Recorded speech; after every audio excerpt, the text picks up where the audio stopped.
Hello everyone, welcome to learner B. I am Shivani Chauhan. इस video में हम लोग देखने वाले हैं इंग्लिश ग्रामर का आगे का पार्ट, प्रेजेंट परफेक्ट टेंस। इससे पहले हम लोग टेंसेस के बारे में समझ चुके हैं, प्रेजेंट टेंस, प्रेजेंट सिंपल और प्रेजेंट कॉन्टिन्यूस देख चुके हैं। अब हम देखने वाले हैं प्रेजेंट परफेक्ट टेंस और इसमें हम लोग एक्सरसाइज भी देखेंगे कि भाई क्या क्या है इसमें, एक्सरसाइजेज भी हम इसकी देखने वाले हैं।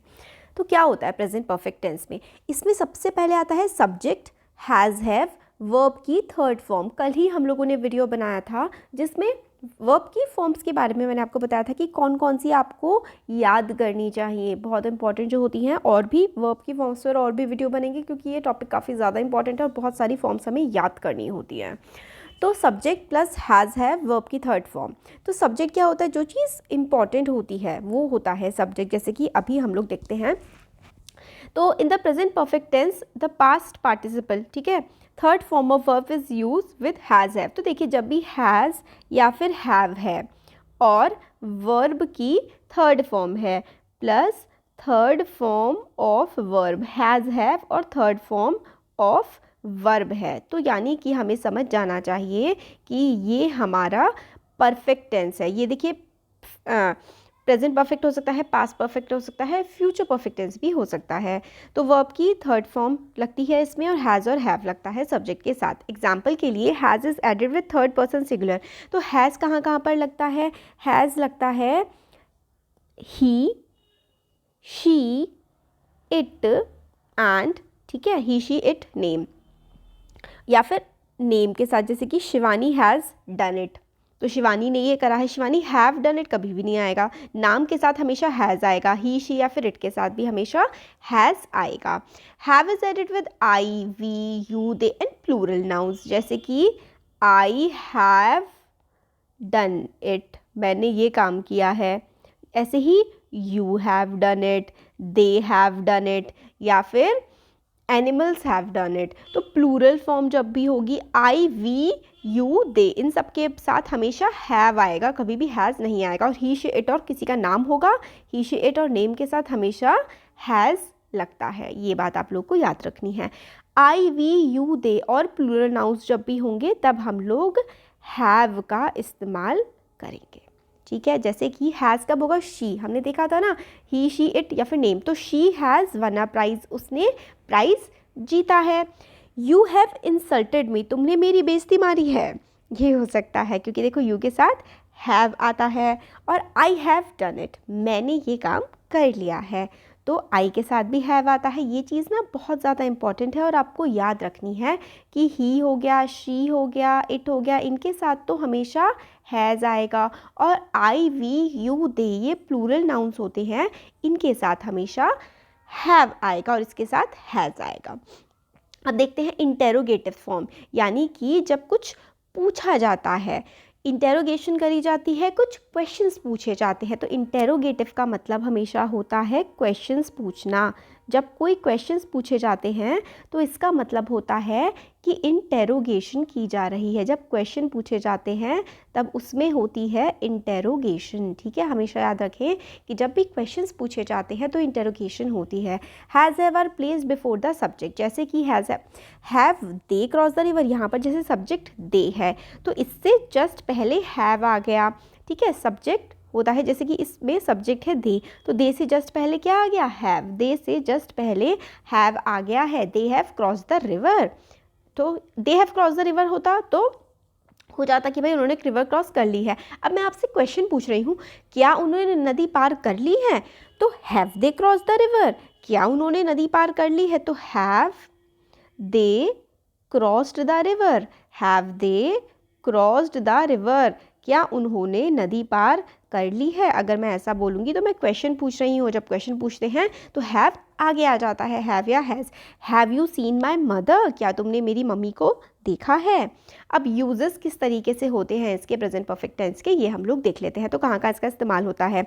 प्रेजेंट परफेक्ट टेंस होता है जब आप येट, अभी तक, एज येट, ठीक है, ऑलरेडी हो चुका है, just, now, so far, since, ever, since, presently, once, twice, thrice, etcetera and in the following case. तो जब भी ये वाले शब्द आए ना कि yet have you done it yet, तो हैव आएगा ना आगे, हैज़ और हैव, यानी कि जो प्रेजेंट परफेक्ट टेंस है वो कहाँ कहाँ कौन से शब्दों के साथ कई बार हमें पहचानने के लिए दिया जाता है कि आप लोग हम लोग को मार्क करके बताओ कि ये कौन सा टेंस है। तो जब भी आपको हैज़ हैव थर्ड फॉर्म मिले या फिर इस तरीके के शब्द मिले जैसे कि जस्ट हो गया, ऑलरेडी, आपको ये याद करने पड़ेंगे, बहुत इंपॉर्टेंट है। Already, just, just now, so far, since, ever, since, presently, once, twice, thrice, इस तरीके की चीज़ें होती हैं तो प्रेजेंट परफेक्ट होता है। प्रेजेंट परफेक्ट जो टेंस है वो किस किस चीज़ के लिए इस्तेमाल में लाया जाता है? To express an action that have been recently completed, जैसे कि I have just receive the letter, मतलब मैंने जस्ट अभी अभी रिसीव किया है। आप लोगों से पूछे कि भाई क्या कर रहे हो, कोई आपसे कहे तो I have just receive the letter, I have just completed my homework, मैंने जस्ट अभी अभी अपना होमवर्क कंप्लीट किया है। या फिर मैंने जस्ट अभी अभी, आई have just completed my dinner, मैंने जस्ट अभी अभी, बिल्कुल अभी अभी अपना खाना कंप्लीट किया है। तब हमारा क्या होता है? Present perfect tense. Present perfect tense हमें जो काम हमने जस्ट अभी अभी ख़त्म किया है उसके लिए हम लोग प्रेजेंट परफेक्ट टेंस का इस्तेमाल करते हैं। जो काम अभी अभी जस्ट अभी अभी ख़त्म हुआ है उसके लिए हम लोग किसका इस्तेमाल करते हैं? प्रेजेंट परफेक्ट टेंस का इस्तेमाल हम लोग जो काम हमने जस्ट अभी अभी किया है ख़त्म उसके लिए करते हैं। I have just receive the letter. और किसके लिए? To describe an action the time of which is not given, तो ऐसा एक्शन डिस्क्राइब करने के लिए जिसका टाइम हम लोगों को ना दिया गया हो। द ट्रेन हैज़ स्ट्रीम्ड इन, मतलब ऐसा एक्शन हम बताने के लिए कि भाई हो रखा है बट हमें टाइम नहीं पता कि ट्रेन अभी अभी, मतलब उसमें स्टीम है और अभी अभी चलनी स्टार्ट हुई है, बट किस टाइम हुई है हमें नहीं पता। द ट्रेन हैज़ स्टीम्ड इन। और एक किसके लिए? पास्ट एक्सपीरियंस को बताने के लिए कि भाई जो पहले समय में हो चुका है उस चीज़ को बताने के लिए भी हम लोग किसका इस्तेमाल करते हैं? जो चीज़ पास्ट में हो चुकी है उस तरीके की चीज़ को बताने के लिए भी हम लोग प्रेजेंट परफेक्ट टेंस का इस्तेमाल करते हैं। I have seen this picture several times, मैंने ये जो चित्र है ना ये पहले भी कई बार देख चुके हैं। देखिए सेवरल, इस तरीके के जो सेंटेंसेस होते हैं, इस तरीके के शब्द होते हैं ना, यहाँ पे सेवरल भी आप ऐड कर सकते हैं, तो वो बार बार हम लोग देखते हैं। आई हैव सीन, देखो हैव आ गया है और सीन, सीन देखो, सी, सॉ, सीन, ठीक है। ये वर्ब की 3 फॉर्म्स है, ये वर्ब की फर्स्ट फॉर्म है, ये सेकंड फॉर्म है और ये थर्ड फॉर्म है। हमने देखा है कि प्रेजेंट परफेक्ट टेंस में हमेशा वर्ब की थर्ड फॉर्म का इस्तेमाल किया जाता है। देखिए सी की थर्ड फॉर्म है सीन, तो यही हम लोगों ने यहाँ पर इस्तेमाल की है। ये चीज़ें हमें याद रखनी हैं। और किस जगह हम लोग प्रेजेंट परफेक्ट टेंस का इस्तेमाल करते हैं? To express an action that began in the past and still continues, तो इस तरीके की बात बताने के लिए जो चीज़ पहले पास्ट में शुरू हो चुकी है बट अभी भी चले जा रही है। To express an action that began in the past and still continues, एक ऐसा एक्शन जो पास्ट में शुरू हुआ था बट अब प्रेजेंट में अभी भी चले जा रहा है। जैसे कि he has worked in this school for 5 years, मतलब और अभी भी काम कर रहा है। He has worked in this school for 5 years, he has worked मतलब 5 साल से वो काम कर रहा है। या फिर आप इसकी जगह पैसे भी इसको लिख सकते हैं, he has been working continuous में, he has been working in this school for the past 5 years, इस तरीके से भी सेंटेंस का इस्तेमाल कर सकते हैं। या फिर he has worked in this school for 5 years, ये भी बिल्कुल सही है प्रेजेंट परफेक्ट टेंस का एग्जाम्पल। तो कोई काम जो पास्ट में स्टार्ट हुआ है अभी भी चल रहा है, प्रेजेंट परफेक्ट। और कोई पास्ट एक्सपीरियंस डिस्क्राइब करना है तो भी प्रेजेंट परफेक्ट टेंस का इस्तेमाल करेंगे। कोई एक्शन हुआ है जो जस्ट अभी अभी कंप्लीट हुआ है तो भी प्रेजेंट परफेक्ट टेंस का हम लोग इस्तेमाल करते हैं। अब कुछ एक्सरसाइज देख लेते हैं। The train dash just now, the train dash just now, तो यहाँ पर क्या आएगा? तो train has arrived just now, इस तरीके से हम लोग लिखेंगे। द ट्रेन यहाँ पे आएगा हैज़, ठीक है, arrived, the train has arrived. देखो पहली चीज़ तो ये करनी है हम लोगों को कि इसको जो फर्स्ट फॉर्म में है इसके आगे थर्ड फॉर्म लगा देनी है। अराइव का थर्ड फॉर्म होता है अराइव्ड और हैज़ आएगा। The train, he she it, name, name यानी कि कोई भी, मतलब मेरा नाम या फिर किसी वस्तु का नाम, तो ट्रेन के आगे हैज़ आएगा। The train has arrived just now. अब यहाँ पे देखो विजिट है तो आई dash not dash the cinema all these years, तो आई के साथ क्या आता है? आई के साथ हमेशा हैव आता है, हम लोगों ने देखा था पहले। तो आई हैव नॉट विजिटेड, मैं नहीं विजिट किया हूँ सिनेमा इन सालों में। देखो आई के साथ हैव आता है, हम लोगों ने देखा था स्टार्टिंग में। यहाँ पर देखो आई के साथ क्या आता है? हैव आता है, आई हैव, ठीक है। आई have not visited cinema all these years, इतने सालों में मैंने सिनेमा या मूवी नहीं देखी है। समवन डैश सम क्रॉकरी, समवन यानी कि किसी ने क्रॉकरी क्या कर दी है, ब्रेक कर दी है, यानी कि तोड़ दी है। क्रॉकरी क्या होता है, कांच के बर्तन। तो someone has broken some crockery, someone मतलब किसी ने, ठीक है, तो इसलिए जब किसी ने की बात ही है तो हैज़ आएगा, समवन हैज़, ठीक है। फिर इसके आगे ब्रोकन, ब्रेक की थर्ड फॉर्म होती है ब्रोकन।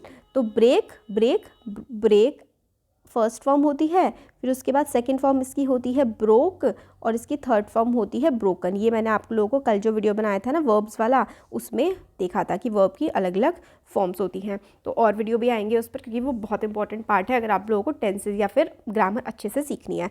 तो समवन हैज़ ब्रोकन, तो समवन हैज़ यहाँ पे आ जाएगा broken some crockery. I dash never dash the Taj, I के साथ तो हमेशा हैव आएगा। I have never seen the Taj, क्योंकि सी की थर्ड फॉर्म होती है सीन और सेकंड फॉर्म होती है इसकी सॉ। तो I have never seen the Taj, मैंने कभी भी ताजमहल नहीं देखा है। I dash not dash him so far, तो आई है तो हाँ सिंपल सा बिना सोचे समझे हैव लगा दो। I have not meet met met, I have not met third form होती है मीट की मेट, तो I have not met him so far, मैं अभी तक उससे नहीं मिला हूँ। I dash not dash the work even now, I के साथ तो हमेशा हैव आएगा। आई हैव नॉट, और फिनिश की थर्ड फॉर्म क्या होती है, फिनिश की थर्ड फॉर्म होती है फिनिश्ड। तो I have not finished, I have not finished the work so far, मैंने अभी तक काम ख़त्म नहीं किया है। My friend dash his purse, तो मेरे फ्रेंड का पर्स खो गया है, तो मेरे फ्रेंड का, my friend has lost his purse. He dash my pen, he take my pen, तो इस तरीके से देखो my friend has lost his purse, they have taken my pen, है ना। तो यहाँ पर आ जाएगा दे, अच्छा हे नहीं है यहाँ पे, दे ओके एक second, he take my pen, my friend has lost, my friend has lost his purse, he take my pen. Birds dash from here, birds have fly, birds fly from here, birds, अच्छा sorry present perfect है, तो birds have flown from here. They have taken my pen, they have taken my pen, उन्होंने मेरा pen लिया। Fly flew flown, तो flown हो जाएगी third form इसकी। कुक कुक कुक, ठीक है। Birds have flown from here, Rachna dash food, Rachna have cook the food, sorry Rachna नाम है ना, तो नाम के साथ तो हैज़ आता है। Rachna has cooked the food, birds have flown from here, birds have flew from here, ठीक है। Birds have flown from here, Rachna has cooked the food, तो बर्ड्स हैव फ्लोन, क्योंकि देखो प्लूरल फॉर्म है ना, तो प्लूरल के साथ हमेशा क्या आता है, हैव आता है। Birds have flown from here, Rachna, Rachna क्योंकि नाम है, Rachna has cooked the food, यहाँ पे द भी आना चाहिए था। Rachna have cook, Rachna has cooked the food, Rachna has cooked the food. Birds have flown from here, Rachna has cooked the food, यहाँ पे द आएगा। Birds have flown, fly flew flown, flown होती है फ्लाई की थर्ड फॉर्म, और रचना क्योंकि नाम था इसके आगे हैज़ आया, बर्ड क्योंकि प्लूरल था इसके आगे हैव आया, तो दे क्योंकि ये भी प्लूरल था तो यहाँ पर भी हैव आया। तो इस तरीके से हम लोगों ने एक्सरसाइज देख ली और चीज़ों को समझ लिया है। होपफुली आप लोगों को अच्छे से समझ आ गया होगा। जब भी ये पास्ट परफेक्ट काफ़ी इंपॉर्टेंट होता है, इसमें ही बहुत ज़्यादा बच्चे मिस्टेक करते हैं, तो इसको हमें अच्छे से समझना है एक्सरसाइज के थ्रू। होपफुली अच्छे से आपको समझ आया होगा। अच्छा लगा है तो चैनल को सब्सक्राइब करिए, अपने फ्रेंड्स के साथ शेयर करिए और लाइक करिए वीडियो को। Thank you.